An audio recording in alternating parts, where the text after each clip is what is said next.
munaasabadani oo lagu taageerayay qabsoomidda shirweynaha Khaatumo 3 oo ay ka soo qayb galeen xildhibaano ka tirsan baarlamaanka Soomaaliya aqoon-yahano culimo diin dhalinyaro haween ayaa maanta lagu qabtay magaalada Muqdisho xildhibaan Cabdirashiid iyo xildhibaan Cabdiwaahid oo labadooduba ka tirsan mudanayaasha baarlamaanka isla markaana munaasabada ka soo qayb galay ayaa goobta ka akhriyay bayaan ku aadan in la taageero qabsoomidda shirweynaha Khaatumo 3 iyagoona ku eedeeyay madaxweynaha Soomaaliya inuu ka gaabiyay waxa qabashada deegaanada maamulka Khaatumo waxa ayna ugu baaqeen beesha caalamka dawladda Soomaaliya dawladaha dariska iyo maamul goboleedyada ka jira gudaha Soomaaliya in ay taageeraan shirweynaha saddexaad ee Khaatumo State of Somalia oo ku hadlayna magaca xildhibaanada qaranka ee reer Khaatumo odayaasha dhaqanka culimada diinka haweenka ganacsatada ardayda dhalinyarada aqoon-yahanka iyo indhaargaradka guud ahaan bahweynta Khaatumo State Khaatumo State of Somalia ee jooga gudaha iyo dibadda inaan waqtiina uga sheegno dawladda federaalka beesha caalamka urur goboleedyada xafiiska siyaasadda ee qaramada midoobay dawladaha dariska iyo kuwa daneeya arrimaha Soomaaliya inaanu taageersanahay oo soo dhaweynayno shirweynaha saddexaad ee Khaatumo State of Somalia ee dhowaan sida rasmiga ah uga furmi doona haddii alla idmo magaalada Taleex ilaa maalintii aan dooranay xasan sheekh ee uu madaxweyne noqday ilaa iyo maxaan ku radaa waqtiga maanta aan joogno kamaanan gaabin kamaanan seexan kamaanan fariisan maanan seexan inaanu ka hadlayno ummaddan wixii ay noo dirsatay ee noo ilmatay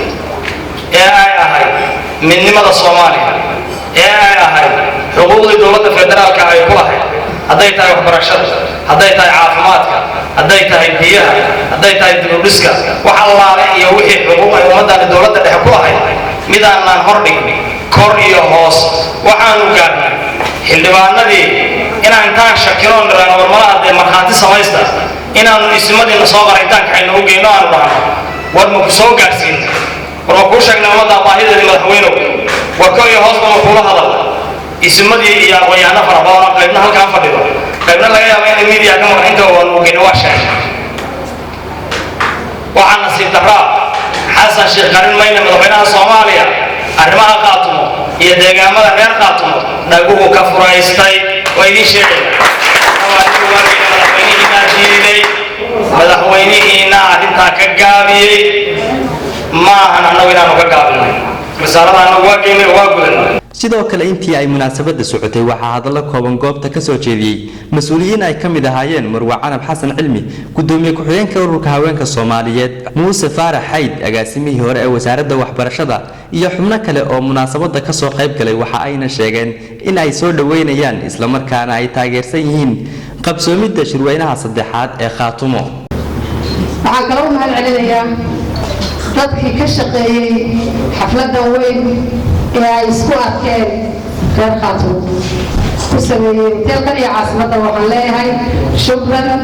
waa idinka mahad celinayaa waxaanu ku toosaynaa dariiqii toosnaa ee horumarka lahaa ee midnimada lahaa ee wada qabsiga lahaa aynu ku toosaynaa waxaan anigu soo gaaray iyadoo la dhulbaxantay shanda kala joog shisheeyana la joog guddigu waa xubno kooban oo iskood isu xilsaaray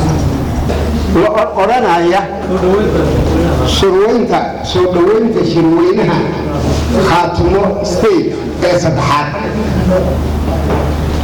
Khaatumo waynu ku aktifsanaa waynu leenahay